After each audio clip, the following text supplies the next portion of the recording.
It's the second time Jacqueline Johnson cried next to her son Kendrick's grave. The first time he was being lowered into the ground.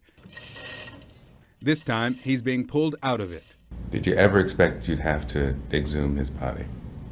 No, I didn't expect to have to bury his body. In June, Kendrick's body was sent to Florida. The Johnsons hired Dr. Bill Anderson to conduct an independent second autopsy. In that autopsy, Anderson told the Johnsons he'd found evidence that Kendrick died as the result of a blow to the neck. Hello, everyone, and I want to thank you for joining me for Chapter 3 of An Education of a Black Man. I know it's been a while since Chapter 2 was posted, the Kaepernick kneeling, and that is because I knew Chapter 3 was going to be a difficult one. We're looking at the Kendrick Johnson case, which I'm sure a lot of you may have heard of, and if not, I do want to prepare you that it is a bit of a graphic story, and there'll be graphic images shown. It's a really tragic story, but one that definitely needs to be examined because there does seem to be a lot of not inaccuracies, but just a lot of really funky ass things going on with this case that I feel like even an individual like me, you know, who is just a normal layperson can look at some of these things and go like, that just doesn't seem right. But because there was so much information, I decided to take a week, or it was decided for me with the amount of research that I would take a week, watch pretty much every video that I could find, the videotapes, read some of the emails that were released, read some of the police reports that I could get my hand on that were all publicly available, read some of the differing viewpoints on the case, and then, you know, just watch a bunch of the news coverage that was going on. And there is a lot because, you know, this case ran from 2000 or started in 2013 all the way up till now, which it's catching a lot of attention because of the George Floyd protest. And, you know, a lot of us now are taking a look back at past injustices that may have escaped our eye. I know for my part, my brother told me about this case maybe a year or two ago, and when he told me about it, I didn't really listen to what he was saying and just how disgusting the events that he was describing were.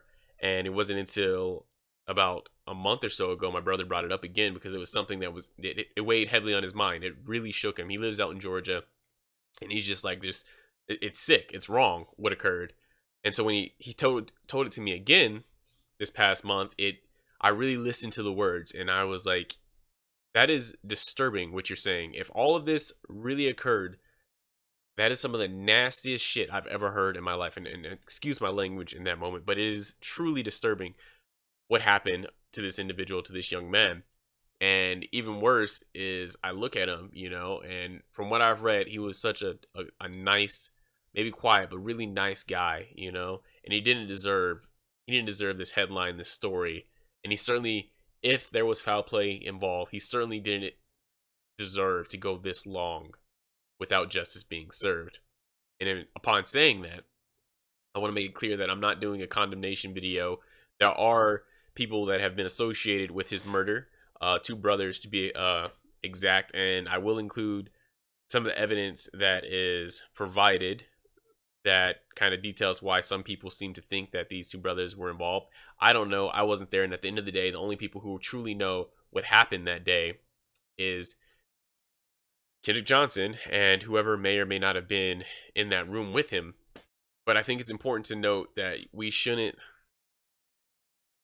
immediately jump to blaming, you know, without evidence, without proof, you know, that something actually occurred, because there's so many people, you know, especially of the black community, they're sitting behind bars right now just because somebody he said, she said, and I don't want to be part of that. And I would hate to also be on the opposite end of that, if somebody's saying that, you know, you did something when there's no clear-cut evidence suggesting that I did it, and then people will continuously make videos saying it, you know, that I can't imagine how that would affect your life. And it has certainly affected these individuals' lives. And like I said, at the end of the day, I don't know if they did it, but I do know that this case does scream something bigger than what we're being told. I want to make sure that I'm clear in my past videos. It looks like I'm reading off of something I noticed when I look back on them, and it's not that I'm reading off of anything. This video I will be reading off my notes because, like I said, there's so much going on that I want to make sure that I kind of hit all the main points. I may may gap out some small areas, mainly what happens between the second exhumation of their body and the third one, mainly because I'm not exactly sure how the family maneuvered with who they decided to sue, and I know there were some legal battles with them having to possibly pay back some money for false accusations and things like that. But that's things I'm not going to cover. I'm going to mainly focus on kind of the main highlights of who Kendrick, not who Kendrick Johnson was, but what happened to Kendrick Johnson and some of the main points that happened after Kendrick Johnson and why so many people are looking at this case like this. So, once again, just want to make sure that you all know that there will be some graphic images shown. And a final note, I want to make sure that I'm not coming across as like an expert or professional. As I've always said in all these videos, it's an educational journey, and I just thought it was really important to tackle a case that is, I think, important in the history of Black individuals, because it speaks to this idea of Blacks not receiving the same sort of treatment, of course, in not even in life but in death, and how our cases are investigated and the resources that are put forwards towards it. And so I think it's important to investigate the case, or to look at Kendrick Johnson's case from that perspective, because it does seem like there was just, I don't know, some mistreatment or just some not care in his part. But I won't ramble on any further. We can just go ahead right into the case. So it starts on January 9th with his school, which is in Valdosta, Georgia. Lowndes High School is where he attends. They came back from Christmas break. And it's important to note that they came back from Christmas break because of the mats, which we'll get into.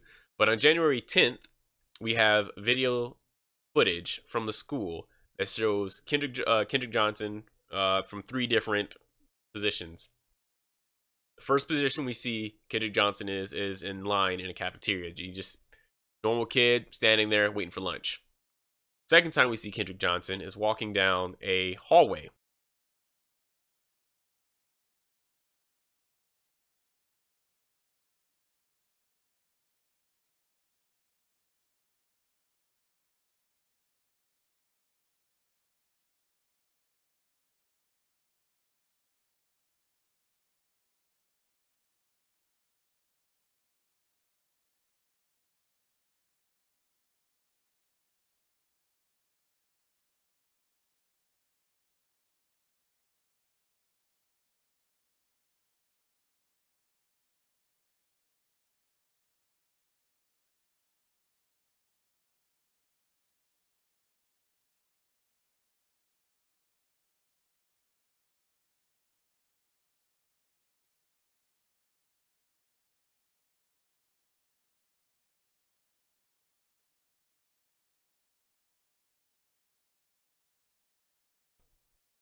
He passes a group of people, seem to acknowledge him, and he goes into the gymnasium, the old gymnasium of the school.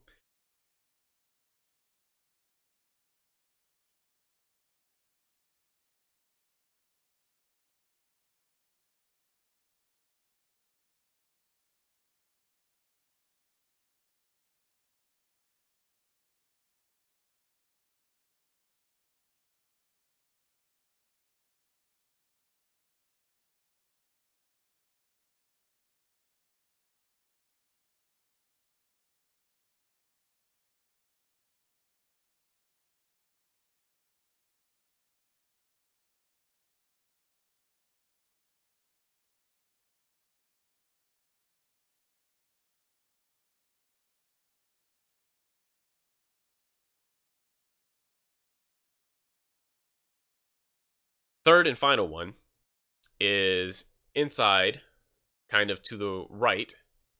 That shows Kendrick Johnson coming in and going to the right. He kind of seems to take off, jog a little bit. I've done the same similar jog when I'm heading over to somewhere in the gymnasium looking for something or seeing somebody. And we see some students walk in, or a student walk in.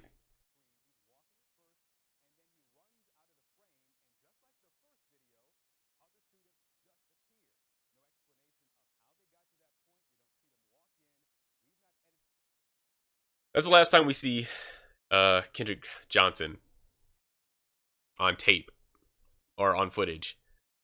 And like I said, there's so much going on with this that, I may stop here in certain moments and kind of put my 2 cents into things like that.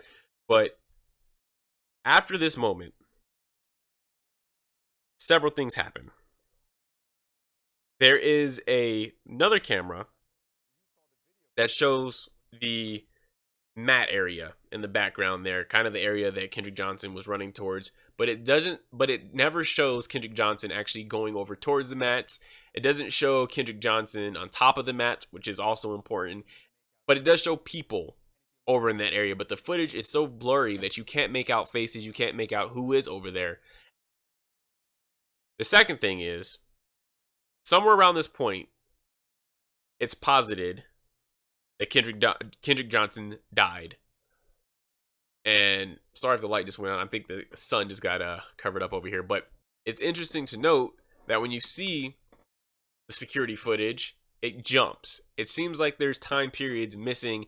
And some people have attributed this to the fact that the videos aren't time synced. So when one video camera, they're all motion censored, but when one camera is recording, that doesn't necessarily mean the other camera is recording, so they're not going to align. You're not going to be able to watch one and then one. But regardless, it seems like when you watch the footage, Kendrick comes in, and then all of a sudden it jumps, and there's new kids in the area, which is kind of a sticking point for some people. Those files are not original files. They're not something that an investigator should rely on for the truth of the video. They've been altered in a number of ways, primarily in image quality, and likely in dropped information loss. There are also a number of files that are corrupted because they've not been processed correctly and they're not playable. The next day, or not the next day, I'm sorry, the other point is that later that night, there is color guard practice and basketball practice in this same gymnasium. But nobody's seen anything, nobody hears anything, nobody reports anything. Kendrick was supposed to head to fourth block, or I'm assuming his fourth period. We had periods, I'm assuming that's his fourth period of class that same day before he goes missing. So when we see him in the camera footage, that's after he had finished third block and he should have been heading to fourth block. Never makes it to fourth block. He's simply marked absent, and then that seems to be it when it comes to the school. No phone call that I'm aware of to the parent saying, hey, kid never showed up for fourth block. I haven't read that anywhere, anything like that, which is odd to me, because I think of in my own school when I skipped one period, when I'd been there most of the day, but I skipped one period, the principal immediately was on the phone and it called my parents, and they found out that I was, somewhere where I wasn't supposed to be. So moving forward, the next day, or not, before we get to the next day, the mother does call later that night because her son never comes home. So she does place a call later that night to the police officers or the local sheriff's office. And not 100% sure what their response was. I can only assume it was something along the lines of, he hasn't been missing long enough. He's a teenager. Don't worry about it. He'll probably show up eventually. Or, call us back in whatever amount of time is necessary to file a missing persons report. Maybe they sent out a squad car and got some information. I don't know. But she did place a call to the police officers, letting them know that her son never came home. The next day, which is January 11th, at around 10 a.m., two girls are in the gymnasium with their class, and they notice socks above the gym mats. Now, people are wondering how they notice the socks sticking above the gym mat, especially when you see the photo of Kendrick, because he seems to be far in there. People have suggested that the girls were up on the bleachers because the mats are near bleachers, so you can kind of climb up the bleachers, and a lot of kids, I guess at the school, did this. They would hang out there, they would hang out up there, eating, drinking, whatever kids do. And, you would look over to the mats, and that's where the girls supposedly saw Kendrick's feet hanging up. But they didn't know it was Kendrick's feet. So as they got closer, as they got closer, they realized, oh shit, there's a body in here. So they call out to their coach. Coach comes over, moves the mats, because apparently Kendrick's is centered in it. So there's a bunch of mats surrounding his mat. His is centered, so coach has to move the mats. He lowers the mat. There's Kendrick Johnson. They call the cops, and I believe they call the cops. It said somewhere around 10:30. I want to say 10:30. So, let's say 10 minutes to get there, 10:40 or whatnot. Given 20 minutes if you want, 10:50. Cops get there. and that's the Lowndes County Sheriff's Office. They get there, and they identify the body and whatnot, and immediately they call GBI, which is the Georgia Bureau of Investigation, their federal law enforcement or investigative agency, because they realize they're going to need help with this because they've got over 3,000 students and a big crime scene to investigate. So they call that organization. They come out there as well. Now, here's like one of the biggest what the fuck moments that's constantly brought up. They get there at, say, 11 a.m. and they identify that there's a body here. Georgia state law states that when you discover a body, the county coroner is supposed to be called immediately so that he can verify that the deceased is deceased. For some reason, the law enforcement officers did not do that. Instead, they waited for 6 hours, to call the county coroner, which was, I believe, Bill Watson. And Bill Watson, upon getting there, says that he notices it looks like the body has been moved. Now, I think it's important here to note that he says he notices the body's been moved because the law enforcement officers state, as clear as day, that nobody touched the body. Of course you wouldn't touch the body. It's a crime scene. So nobody should be touching the body except for, of course, the coroner and the crime scene technician. So they say nobody has touched the body. All they did was, not quarantine the area, but they cordoned off the area. They blocked the area off so there wasn't a heavy foot traffic and things of that sort.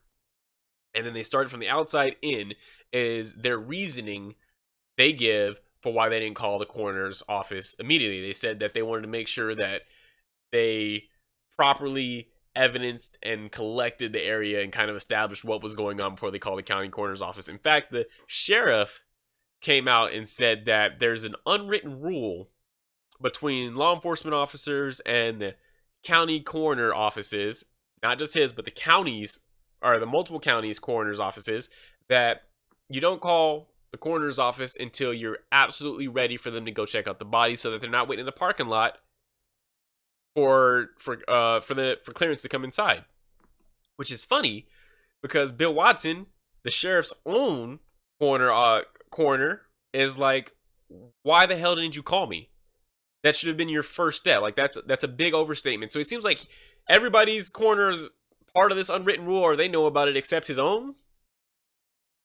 So like I said, the coroner went in there and he said the first thing he noticed was that it looked like the body had been moved, even though the cops deny ever touching the body. The second thing he noted in his report was that it was very unfriendly.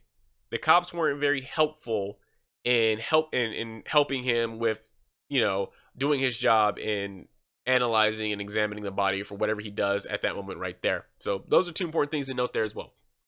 So the coroner eventually takes the body, and the officers apparently stay there, conduct interviews, which kind of seems weird only because there's a graph out there right now that shows how many interviews were conducted between the law enforcement officers and students, and it shows that in like month one, and I'm just throwing random numbers out there. I may go and find the graph and show you the actual numbers, but like say month one they interviewed 20 people, month two they interviewed 11 people, well, month three they interviewed another random number, but then month four, April, they interviewed like 72 people. All of a sudden it jumped, which is really strange because as I said in the beginning, the law enforcement officer called the county sheriff's office, called GBI out there because they realized that there was like 3,000 students at this school and they were going to need help interviewing, but it took 4 months, and even if it did take that long to get to 3,000 students, why is it that the final month had this sudden uptake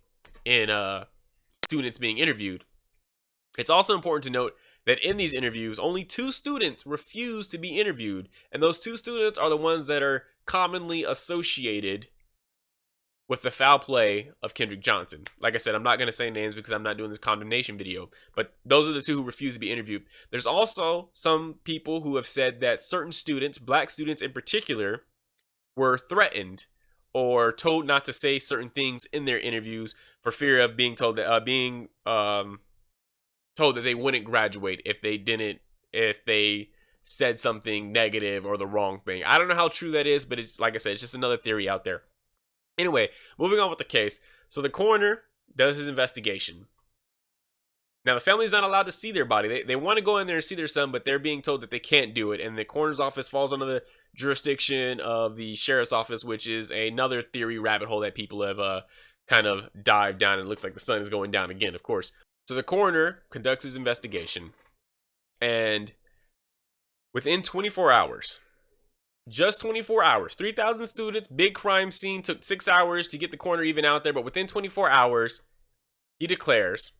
and I'm sure the sheriff's the sheriff's office declares that Kendrick Johnson's death was an accident, an accidental suicide, I guess you could call it.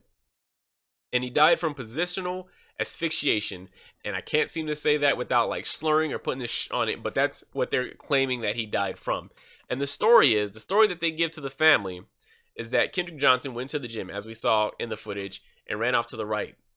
Now, when they interviewed students, they said it wasn't uncommon for students to put their shoes underneath the mats because they couldn't afford to buy lockers. So it was just a quick place to store your shoes. That way, you could change them out when you had to go to your other classes or your field class, and you could keep your regular shoes clean. So that's what they're saying Kendrick Johnson did. He stored his shoes over there. Traditionally, the mats are horizontal. So they would store them at one end. You just go over there, grab your shoes. Because Christmas break had occurred, the mats were all vertical. And they're saying that Kendrick Johnson's mat was in the middle of all the other vertical mats. They then say that Kendrick Johnson, I don't know if they're saying he didn't know his shoes were going to be underneath this vertical mat. I'm not sure how they're coming up with this, how they're rectifying the idea of somebody putting their shoes in the middle of a mat that's in the middle of other, like how the hell did he push other mats and was like, I want this mat, and put his shoes underneath that particular mat. But anyway, it was vertical, and upon seeing that it was vertical, he was like, I'm going to have to climb to the top of these mats, climb over these mats to get to the middle one, and then reach down to grab my shoe. They're then saying that when he tried to reach down to grab his shoe, he somehow fell into the mat and then was basically stuck like this. And then positional asphyxiation being that because his body was so tightly wrapped and in this upside down position, he died of lack of oxygen. And that is, there's so much wrong with that whole theory to me. This is a 17-year-old young man, right? 17-year-old young man, seems like a very smart man. He's a three sport athlete, you know? So he's an athletic individual, and they're saying that he climbed over mats, saw his shoe at the bottom of one particular mat, or saw his shoes at the bottom of one particular mat, and then like reached down and fell into it and got stuck. And that's how he died.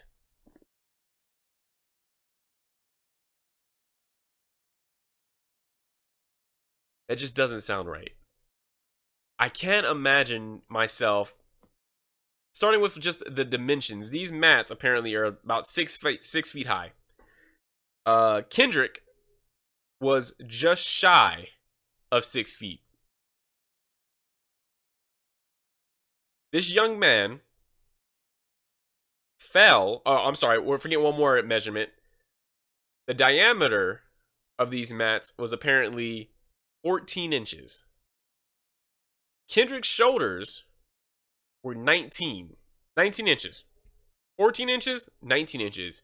But he got stuck. He fell in the hole, first of all. Fell in the hole of a wrapped mat that I'm guessing when fully expanded and wrapped is 14 inches. But now you got, you know, the mat wrapped inside itself, so even smaller. But somehow he fell in it and got stuck there.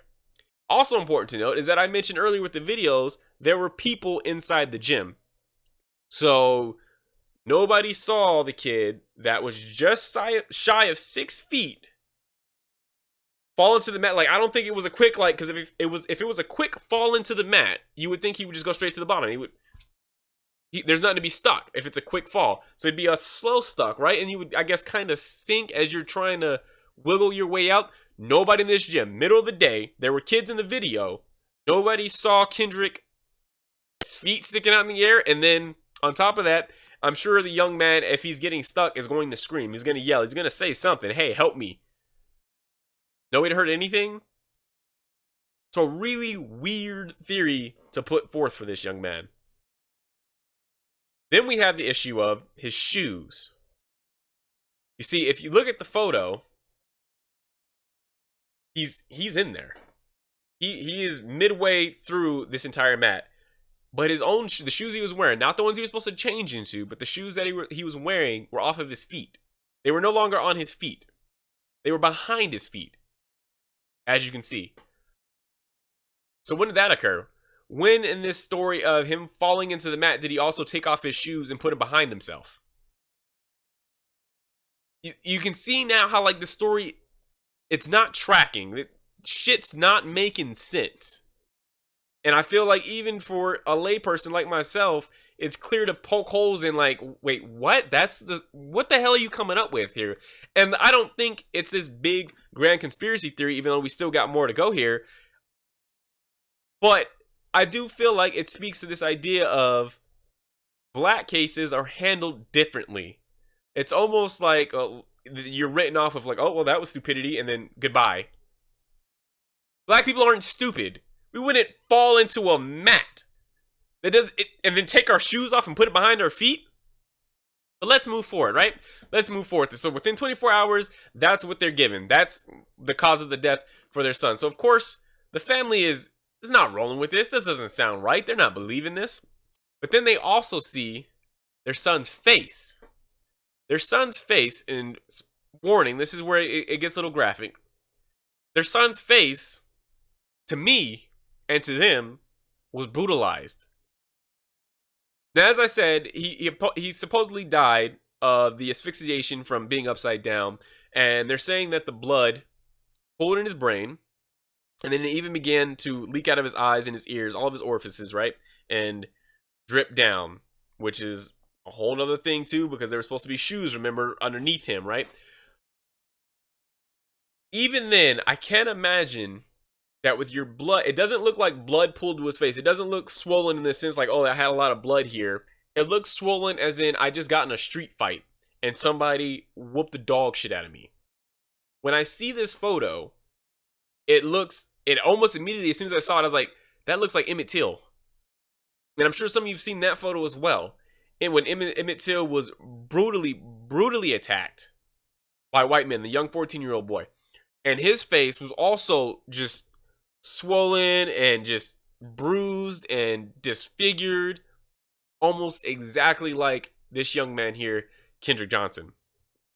So why is it that one face looks like that, and that is what we know Emmett Till was beaten, but another's face looks almost the exact same, and his is from pooling of blood in his face? Again, we're poking holes in shit. Like, it doesn't seem to add up. So of course the family is like, this doesn't make sense. We want to exhume the body and get a second opinion. Now I think they had a fight to go through to do this, but they eventually got it approved. The second coroner, and I think it was a pathologist actually, who was Bill Watson, I want to say his name was. He does his investigation.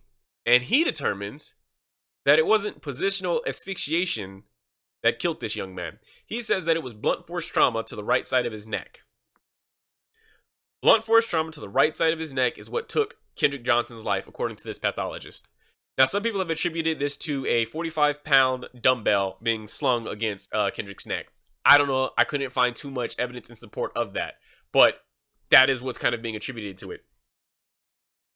So now this family is being told kind of what they already suspected, right? That foul play was involved here. Their son didn't fall into a damn mat, not with a 19-inch shoulder span in a 14-inch hole, and then just kind of sit there and pass away. It didn't happen. The creepy part, or one of the creepiest things to me, comes also when they discover that his organs, all of his organs, are missing. In June, Kendrick's body was sent to Florida. The Johnsons hired Dr. Bill Anderson to conduct an independent second autopsy.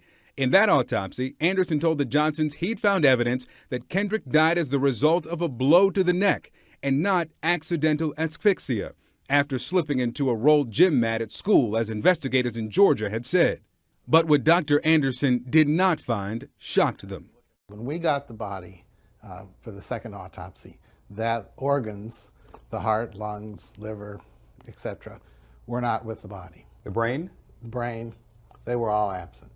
Not only are they missing, but his body has been stuffed with newspaper, which to me is just some of the most ultimate disrespect you can give to a body. Why are you stuffing human bodies with newspaper?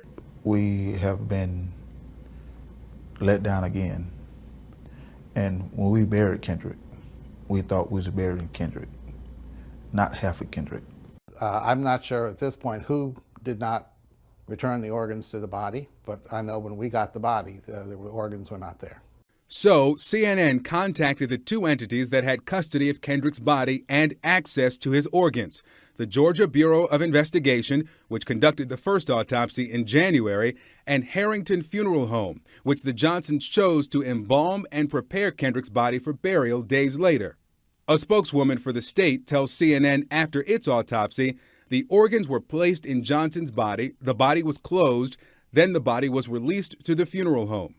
State investigators say it's their normal practice, but what happened after his body arrived at the funeral home was anything but normal. What was in the place of the organs? Newspaper. Newspaper. Dr. Anderson showed me the pictures of Kendrick's body he'd taken during the second autopsy. It's a Black Friday ad, JCPenney ad. Yes. Stuffing that newspaper in like it was a garbage can inside his body. It's unbelievable. I'd imagine that that's a different kind of pain. Yep. Why do you think that there would be newspaper stuffed in your child? I never heard of that before. Never. Neither had the founder of a National Embalming Academy contacted by CNN, who said it's not consistent with the standards of care in the industry. Nor had the president of the National Association of Medical Examiners, who told CNN he's never heard of this practice. Now, GBI, the Georgia Bureau of Investigation, says that their policy is after the coroner does their thing, and part of the thing that coroners do is take out all the organs to examine them, to make sure that there was no foul play involved, or underlying causes, and to also help determine time of death. Once that's all done, once they're placed in baggies and whatnot, they are then placed back inside the body, and the body is sewn up, and then the body is given back to the family members or to the funeral home. And GBI is saying that is exactly what happened. Last they saw the body, the organs had been sealed up, placed back in the body, given away. The coroner who conducted the autopsy says something completely different. He says that upon opening the body and pulling out the organs, upon opening the body and pulling out the organs, he noticed that the organs were so decomposed that they needed to be discarded. Now, I don't know the legitimacy in that. I'm not a coroner. I don't know if you're supposed to call the family and get approval, if that's even what they want. But he took it upon himself to discard those organs, and then he decided to put newspaper inside the body because I think he attributed it to as it's common practice to put certain items inside the body to fill it. And for some reason, newspaper is what he settled on. And I'm assuming he didn't expect anybody to ever check this. Because like I said, the body was buried, and it's not like you're going to go digging in your own son's body. But, I mean, the easiest simple search I was able to pull up Dr. Gregory Schmuck, right, who's the president of the National Association of Medical Examiners, and he says he's never heard of this damn practice before, has no idea where this came from. And he's not the only medical professional that's heard about this case of this newspaper and going, what the heck? What? Why did you put that in there? So now you've got this disconnect of the GBI saying one thing also and the doctor saying another thing. In the funeral home, all they can say is, hey, when we received the body had no organs. Now, there are some people out there that are positing the theory that the organs were removed, and this kind of goes a little bit into conspiracy land, but they're saying that the organs were removed because it could tell time of death. So if you remove the organs, it becomes a lot harder to define time of death. And I think there was also some scarring or something like that. So just some damage done to the body as well to really mask when this individual actually passed away, Kendrick Johnson. I don't know. I'm not a coroner. I don't know the reason behind it, but it is really weird that there's two different statements as to what happened to the organs, and to this day nobody knows where the hell his organs are at. You've got the theory of the coroner who says, hey, I disposed of them, or you've got the theory of GBI saying, hey, we put them back in there and then they magically disappeared when they got to the funeral office. So again, another layperson could look at this and be like, what the hell is going on here? From there, the school is then sued by the family, or petitioned by the family, so that they can see the video surveillance footage that we just saw. It takes days for the school to finally produce this footage. Mind you, they just came back from Christmas break, so this is not like it's been like months and there's a bunch of stuff that they have to go through. No, motion activated, school's been out, school just came back, footage should be easy to pull up. Oh, you talking about yesterday's footage? Got it. No, it takes days for the school to provide them, and like I said, it wasn't until the family sued to see that footage that they got the footage. CNN also got the footage. Everybody's examined the footage, and they say the same things that I might have mentioned earlier. There's time gaps. Seems like huge time gaps in what showed. It's been said that it looks like the footage has been doctored or tampered with.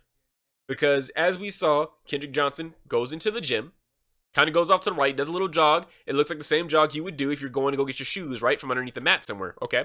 But you see a student also walk in, and then all of a sudden it just jumps. It like the Matrix glitches, and there's new students inside the gym. No idea where they came from. Never saw them walk in. It's just new students, and Kendrick Johnson is just gone. The prime area of footage that we need to see that has Kendrick Johnson and what happened to him next is gone. That's just, there's too many damn coincidences, right? That's real convenient that the area, the window of footage that we need to see is gone. But we got footage before, we got footage after. There's also another camera angle that supposedly shows Kendrick Johnson. Or no, it doesn't show Kendrick Johnson, but it shows the area, the mats where Kendrick Johnson eventually passed away at. And it's just really interesting also that camera is the one camera that's blurry as hell. You can't see anything over there. And they do show you footage from that area, but you can't make out faces. You can barely make out clothing. So there's no discernible footage that shows Kendrick Johnson going over to the mats and then climbing on the mat and then falling into the mats. There's no coverage of that. Real inconvenient that there's no coverage of that area and of that moment.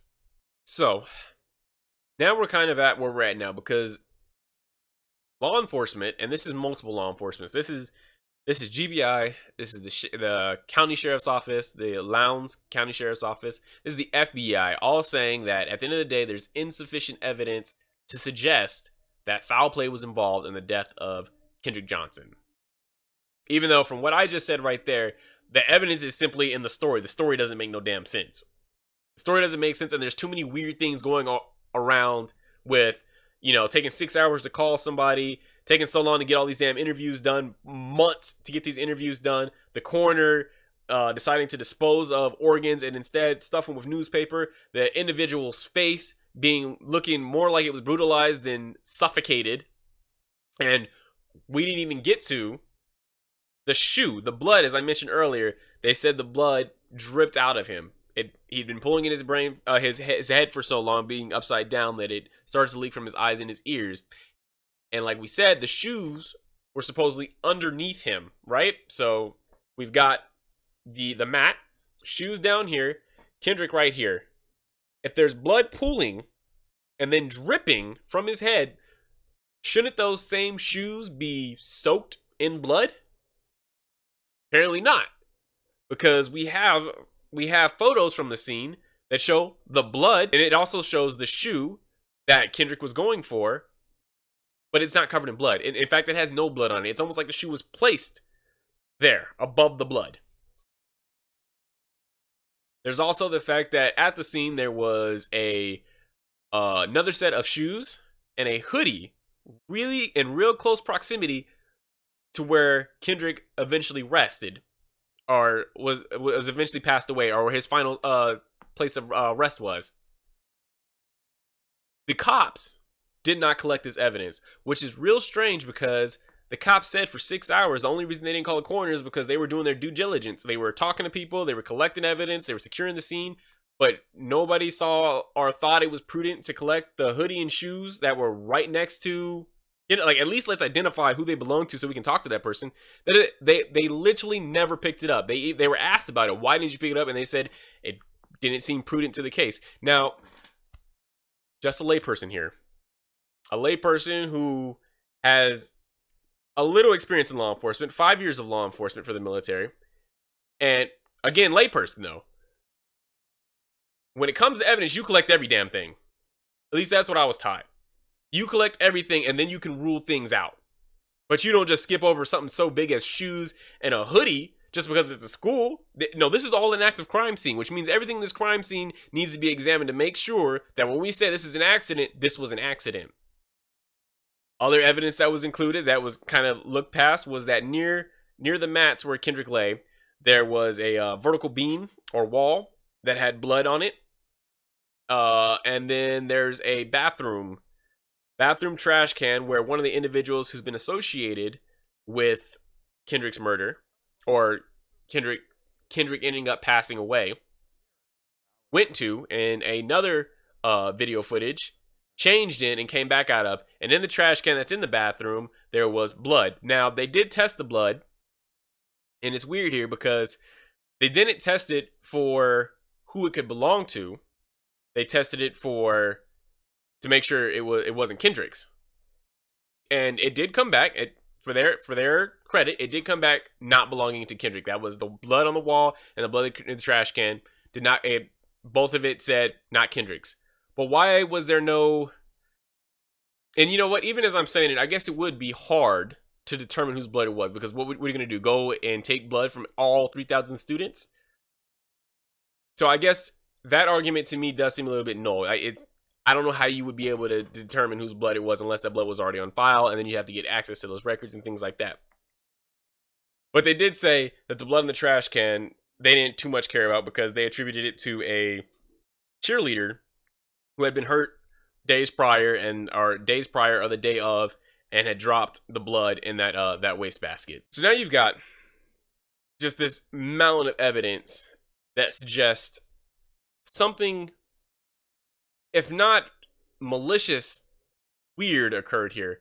How is it that his shoes are behind his knees? If he fell into this mat, how is it that his shoes came off his feet? Why would he take his shoes off and then have them fall behind him? How is it that this 19-inch shoulder span young man, fell into a 14-inch hole in a mat? Why is it that when the blood dropped, it didn't land on his shoes at the bottom? Why is it that the shoes were even in this mat that's in the middle of other mats? You'd have better chance of telling me somebody possibly rolled this young man up and then positioned other mats around him so that it would be harder to get to or it would take longer to discover him. But you're not going to tell me he was like, I'm going to jump up on these 6 foot mats, low crawl across them to the middle mat, and then reach down and grab my shoe. How did my shoes even get there? Did he lose? Are we saying that he left his shoes over Christmas break underneath this particular mat, and then the mat was moved and the shoes somehow stayed underneath that mat and then was pushed over to the side? It doesn't make sense. The story doesn't make sense. Now, the final piece before we end this story is that, like I said, 2 young men have been attributed to this foul play, and these 2 young men are brothers, and it is said that their father is a former FBI agent. And the whole conspiracy theory here is that the FBI agent coerced the GBI, the local county sheriff's office, and even the school in covering up the murder committed by his sons. Because the story is that Kendrick was dating or sleeping around with one of the young man's girlfriends. And I want to be clear here, the brothers, the family, they're white, and the girl that they were dating was white as well. Kendrick's a young black man. But anyway, the young brother did not take that too well. Decided that he wanted to fight Kendrick, so Kendrick apparently said, meet me here at this particular time. Or, that's one theory. There's another theory that says the girl that he was messing with also lured him into the gym, where he was then confronted by the 2 brothers. But either way, the theories all suggest that Kendrick somehow ended up in the gym with these 2 young men, and then things went too far. The 2 brothers of course, attacked him, but they pushed it too far. Somehow a weight got involved. He got hit upside the neck. And then once they realized what they'd done, they called their father. And their father orchestrated this plan to basically cover up Kendrick's murder. Which, to me, it seems, I don't know how much power a former FBI agent wields. Now, I know it's got to be quite a bit, especially if you're in a town that may not be as racially forward as other parts of the country. You know, let's not pretend like racism doesn't exist and that certain racist actions can't be influenced. Right person, right place. But it does seem like a lot of work for a former FBI agent to be able to control not only this county sheriff's office, but the coroner's office and the school and the FBI. It seems like way too many factors in play there. But I don't think I don't think it's too much of a stretch of an imagination to say this seems weird. This case screams weird. Now, whether it screams weird due to mishandling of the local county sheriff's office and them trying to cover their own ass, whether it was because they didn't properly investigate it or they were too quick to write it off and that's why stories aren't matching up, or maybe there's an aspect to this case that of course there has to be an aspect, right? An aspect to the case that we don't know, a missing person that is involved in this case. But it's really strange, just this story that we've been given and they're just told to believe off faith, really, because there's no evidence in my mind that supports this theory of falling into a mat and just suffocating to death. And nobody heard, like we said in the beginning, right? Not cheer practice, color guard practice, and basketball practice was in that gym that night. When Kendrick went into the gym, there were people there in the gym. It wasn't like school was closed. There were people there. Nobody heard or saw anything. It seems to me to suggest that Kendrick was attacked, murdered somewhere else, and then after maybe late at night, for some reason, he was rolled up in the mat and left there. That's my opinion. Also, I know that there's a theory out there with the whole newspaper thing that it wasn't the coroner that put the newspaper in there, but that Kendrick was found, when he was found, his organs had already been taken out. Somebody had already cut him open, took his organs out, did some internal damage, so that, as we said before, they could hide time of death and help with hiding cause of death, and then stuffed it with newspaper out of, I don't know, disrespect or for whatever sick damn reason somebody could come up with for doing that. Again, it goes into kind of into the conspiracy world a little bit, but at this point, I mean, who knows what the hell is possible? But this case deserves another look, and it seems like the common answer to it, even now, with, like I said, over 1 million signatures on the petition to open the case. I think just a few days ago, GBI or FBI or the Department of Justice, somebody came out and released a statement saying that, at this time, there's no sufficient evidence to open the case. The case is closed. Which is sad. Because any lay person can see something is wrong here. Somewhere, somebody is lying. Somebody needs to be held accountable for something. Because I don't see this young man going out the way they say he's going out. It doesn't add up. While we're on the subject of recent events, I also want to bring up that as recently as, I want to say 2017 or 2018, there was a third exhumation of Kendrick Johnson's body. Again, by the family. And this pathologist, by the name of Dr. William Anderson, concluded the same exact thing that the second pathologist concluded, which is Kendrick did not die by natural means or by asphyxiation, as much as that can be natural. Kendrick died from non-accidental blunt force. That's two medical professionals that are now saying Kendrick was murdered. How is that not evidence enough to open the case back up? Is it because he's black? Is it because there is some deeper cover-up that's transpiring that none of us will ever be privileged to? Or it's because they just don't care. Which is a sad but maybe very plausible truth. This story was a tough one to look at. Not only because of the gruesome photos and just the nature of how this young man went, and the holes that seemed just strewn throughout the entire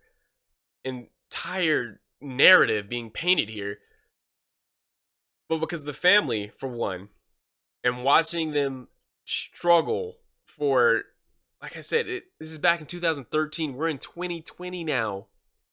Struggle for this long and not have peace. Nobody has been able to offer these individuals what I'm assuming so many parents in their situation want, which is peace.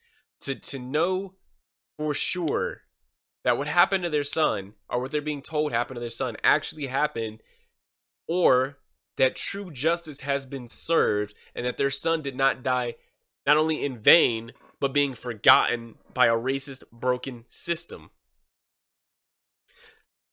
The other part that really hurts me is that when I look at this young man, and I was only, in 2012, I graduated in 2012.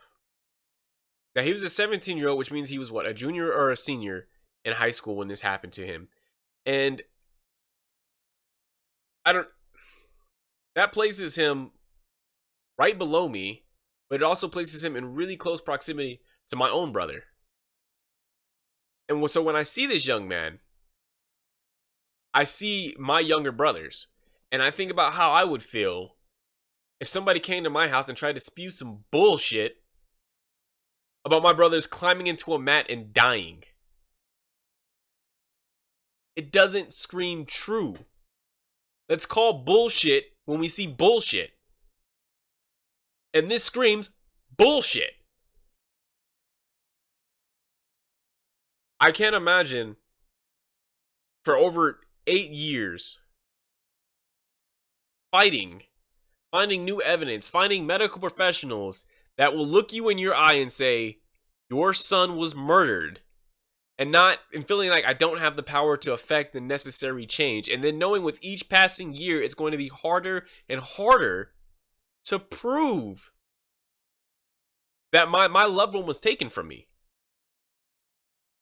So that's why this case was, for me, it really resonated, and I think it's really important that, one, it continues to get the recognition it deserves, because I can't say it enough. It just screams bullshit. Kendrick Johnson, as I said before with George Floyd, more than anything, deserves life. He should not, at 17, gone out like that. Not like that. Regardless of what happened or led up to it, what the final truth is, the actual truth is, he should not have gone out like that. That young man did not deserve it. I can only assume now it's up to us who are noticing the bullshit in the story, who are wanting to learn about the case, who are poking holes at what we're being told, who are making videos and signing petitions and tweeting and marching and making moves to let people of minority communities know that you are not being overlooked. You are not being forgotten about. And we will not let our brothers and sisters fall victim to a broken system. I want to thank you all for joining me for Chapter 3 of An Education of a Black Man.